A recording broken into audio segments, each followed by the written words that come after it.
Sit. Dygtig. Det var flot. Du var så dygtig. Det var dygtig. Fri.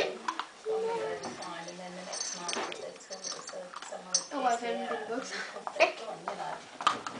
Dygtig. Værsgo. Luna. Luna. Luna. Der kom min brud. Luna. Se. Se. En pisk. Dygtig. Hvorfor skal den der putte op?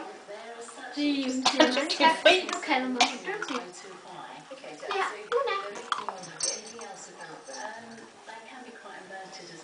Hun siger mange tak for indsatsen. Dygtig.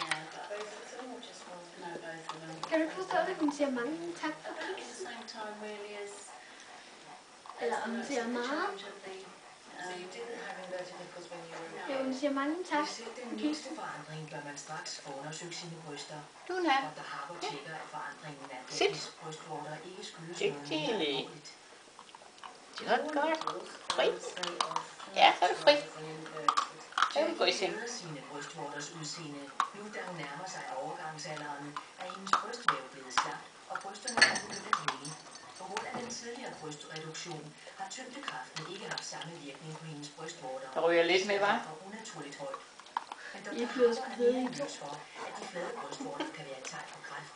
When you started talking about converting nipples, it just raises a little bit of alarm because a nipple that becomes inverted can be a sign that there's a lump or tumour underneath it that's pulling the nipple.